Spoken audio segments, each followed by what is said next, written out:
ಇದು ಟ್ರೈಕೋಡರ್ಮ ಅಂತೇಳಿ, ಇದು ಜೀವಾಣು. ಇದು ಇದಕ್ಕೆ ಈ ಥರ ನಾವು ಪಂಪ್ ಹಾಕಿಬಿಟ್ಟು ಏರ್ ಅದರೊಳಗಡೆ ಬಿಟ್ಟಿದ್ದೀವಿ.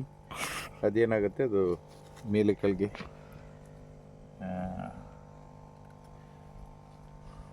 ಫರ್ಮೆಂಟೇಷನ್ ಆಗ್ತದೆ. ನಾವು ದಿವಸ ಬಂದ್ಕೊಂಡು 2 ಸಾರಿ ಅದನ್ನು ತಿರ್ಸೋದು ಏನೂ ಬೇಡ. ಇದು ವ್ಯಾಮ್ ಅಂತೇಳಿ. ವ್ಯಾಮ್ ಏನು ಮಾಡುತ್ತೆ ಅಂತ ಹೇಳಿದರೆ, ಇದು ಬೇರಿಗೆ ಭಾರಿ ಒಳ್ಳೆಯದು. ಬೇರನ್ನು ಡೆವಲಪ್ಮೆಂಟ್ ಮಾಡುತ್ತೆ.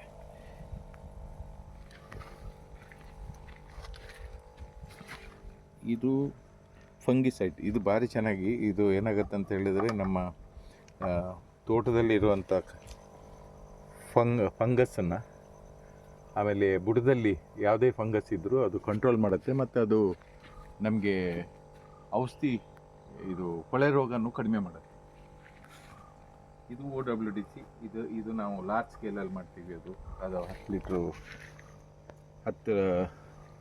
1000 ಲೀಟ್ರ್ ನೀರಿನಲ್ಲಿ OWDC ಕಲ್ಚರ್ನ ರೆಡಿ ಮಾಡ್ತೀವಿ. ಇದರಿಂದ ನಿಮಗೆ ಈಗ ಒಂದು 10 ಲೀಟ್ರು ಕಲ್ಚರನ್ನು ತೊಗೊಂಡೋಗಿ 1000 ಲೀಟ್ರಿಗೆ ಹಾಕಿದ್ರೆ 10 kg ಬೆಲ್ಲ ಹಾಕಿದ್ರೆ ಕಲ್ಚರ್ ರೆಡಿ ಆಗಿಬಿಡುತ್ತೆ. ಸೊ ನಾನು ಈಗೇನು ಮಾಡ್ತಾಯಿದ್ದೀನಿ ಅಂತ ಹೇಳಿದರೆ, ಇದು NWDC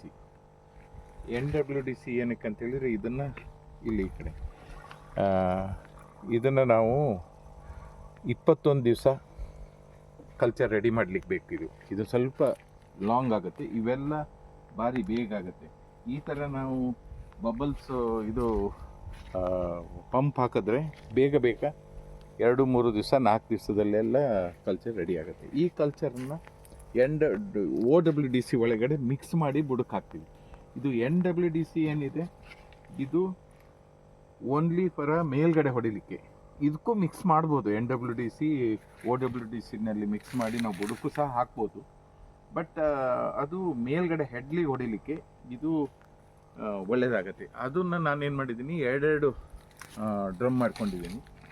2 ಡ್ರಮ್ ರೆಡಿಯಾಗಿದೆ.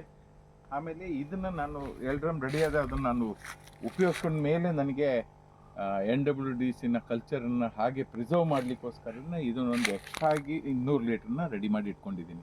ನೆಕ್ಸ್ಟ್ ಇಯರಿಗೂ ನನಗೆ ಬೇಕಾಗುತ್ತೆ. ಎಲ್ಲಾದರೂ ಕಡಿಮೆ ಆದರೂ ಇದನ್ನು ಬೇಗ ನಾನು ಕಲ್ಚರನ್ನ ರೆಡಿ ಮಾಡ್ಬೋದು ಅಂಥೇಳಿ ಇದನ್ನು ರೆಡಿ ಮಾಡಿ ಇಟ್ಕೊಂಡಿದ್ದೀನಿ. ಇದನ್ನು ಆಮೇಲೆ ಇವೆಲ್ಲ NWDC ಅದು ನಾವು ಮೇಲ್ಗಡೆ ಹೆಡ್ಲಿಗೆ ಹೊಡಿಲಿಕ್ಕೆ. ಈಗ ನಾಳೆ ಇದರಿಂದ ರೆಡಿ ಆಯಿತು. ಈಗ ಈ ಥರ ರೆಡಿಯಾಗಿದೆ. ಇನ್ನು 21 ಡೇಸ್ ಇದಕ್ಕೆ ಬೇಕು.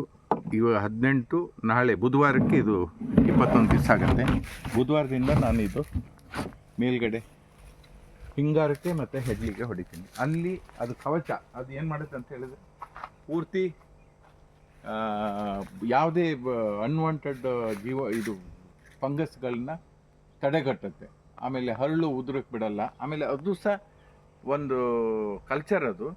ಅದು ಹೆಡ್ಲಿಗೂ ಭಾರಿ ಒಳ್ಳೆಯದು. ಅಲ್ಲಿ ಯಾವುದೇ ಚುಕ್ಕೆ ರೋಗ ಜೀವಾಣುಗಳು ಏನಾದ್ರು ಇದ್ದರೆ ಅದು ಇದು ಅದನ್ನು ತಿಂದ್ಬಿಟ್ಟು ಕಾಯಿಲೆ ಬರ್ದಿದ್ದಂಗೆ ನೋಡ್ಕೊಳೋದು. ಕವಚ ಅಂತ ಹೇಳಿದರೆ ನಮಗೆ ಅದು ಒಂದು ಪ್ರೊಟೆಕ್ಟಿವ್ ಮಾಡಿಬಿಡುತ್ತೆ. ಅದನ್ನು ನಾವು ಮೇಲ್ಗಡೆ ಅದು 200 ಲೀಟ್ರ್ ನೀರಿನಲ್ಲಿ 2 kg ಬೆಲ್ಲ ಹಾಕಿ, 1 kg ಸುಣ್ಣ ಹಾಕಿ ಅದನ್ನು ಮೇಲ್ಗಡೆ ಸ್ಪ್ರೇ ಮಾಡೋದು. ಇದೇ ಥರ ಮಾಡ್ತಾ OWDCನ ಮಾತ್ರ ನಾವು ಯಾವಾಗಲೂ 10 ದಿವಸಕ್ಕೆ ನಿಮಗೆ 10 ಲೀಟ್ರು. ನಾನು ಅದಕ್ಕೆ ಎಲ್ಲರಿಗೂ ಸಜೆಸ್ಟ್ ಮಾಡ್ತಾಯಿದ್ದೀನಿ, ಯಾರೂ ಸಹ ನಿಮ್ಮ ಔಷಧಿ ಹೊಡಿ ಡ್ರಮ್ಮಲ್ಲಿ ಮಾಡಬೇಡಿ. ಅದರಲ್ಲಿ ಇದಿರುತ್ತೆ, ಪಾಯ್ಸನ್. ಅದನ್ನು ಮಾಡಲಿಕ್ಕೆ ಆಗೋದಿಲ್ಲ. ಆಮೇಲೆ ಅದು ಓಪನ್ ಇದ್ದಾಗ ನಿಮಗೆ ಬೇರೆ ಮಸ್ಕಿಟೋಸ್ ಎಲ್ಲ ಬಂದು ಕೂತ್ಕೊಂಡು ಅದೆಲ್ಲ ಇದು ಮಾಡುತ್ತೆ, ಇದನ್ನು ಹಾಳು ಮಾಡಿಬಿಡುತ್ತೆ. ಹಾಳೆಂದರೆ ಎಲ್ಲಾದರೂ ನೀವು ಮಸ್ಕಿಟೋಸ್ ಬಂದು ಬೇರೆ ಹುಳ ಆಯಿತು ಅಂತ ಹೇಳಿದರೆ ಅದೊಂದು ಸ್ಮೆಲ್ಲೇ ಡಿಫ್ರೆಂಟ್ ಆಗುತ್ತೆ. ಅದರಲ್ಲಿ ಜೀವಾಣುಗಳನ್ನ ತಿಂದಾಕತ್ತೆ. ಅದಕ್ಕೋಸ್ಕರ ನಾನು ಯಾವಾಗಲೂ ಎಲ್ಲರಿಗೂ ಸಜೆಸ್ಟ್ ಮಾಡೋದು ಏನಂತ ಹೇಳಿದ್ರೆ, ನೀವು ಕ್ಲೋಸ್ ಇದೆ ಮುಚ್ಚಳ ಇರುವಂಥದ್ದೇ ಡ್ರಮ್ಮನ್ನು ಮಾಡ್ಕೊಬೇಕು. ಈ ಮುಚ್ಚಳ ಇರುವಂಥ ಡ್ರಮ್ಮನ್ನು ಈ ಥರದಲ್ಲಿ ಮಾಡ್ಕೊಬೇಕಾಗುತ್ತೆ. ಹಿಡಿಯ ಇದು 200 ಲೀಟ್ರ್ ನೀರಿಗೆ ನಾವು ಮಾಡ್ಕೊಂಡಿದ್ದು. ಇದು ನಾನು ಓನ್ಲಿ ಕಲ್ಚರ್ ರೆಡಿ ಮಾಡಿದ್ದು. ಇದನ್ನು ಎಲ್ಲ ಮಾಡ್ಕೊಂಡು ಇದಕ್ಕೆ ಮಿಕ್ಸ್ ಮಾಡ್ಕೊತೀವಿ ಬೇರೆ ಕಡೆಗೆ.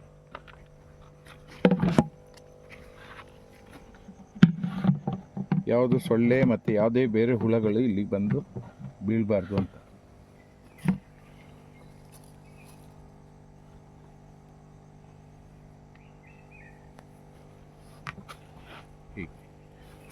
ಈಗ ನಮ್ಮಲ್ಲಿ ಈಗ ಆಲ್ರೆಡಿ ನೋಡಿ ಇವರು ಹಾಕ್ತಾ ಇದ್ದಾರೆ OWDC ಮತ್ತು ಇನ್ನೆಲ್ಲ ತಯಾರಾಗಿರುವಂಥ ಕಲ್ಚರನ್ನು ನೋಡಿ ಅಲ್ಲಿ ಹೋಗಿ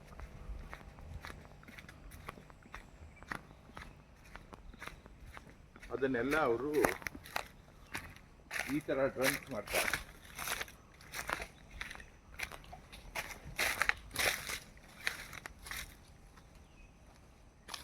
ಈ ಥರ ಡ್ರಂಕ್ ಮಾಡೋದ್ರಿಂದ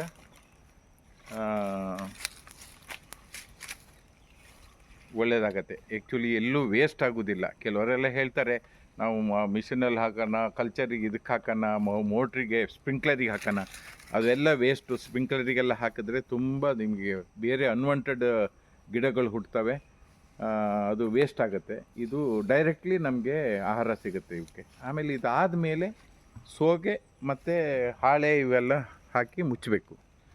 ಮುಚ್ಚಿಡೋದ್ರಿಂದ ಅದೇನಾಗುತ್ತೆ, ಬಿಸಿಲು ತಾಗೋದಿಲ್ಲ, ಒಳ್ಳೆಯದಾಗತ್ತೆ.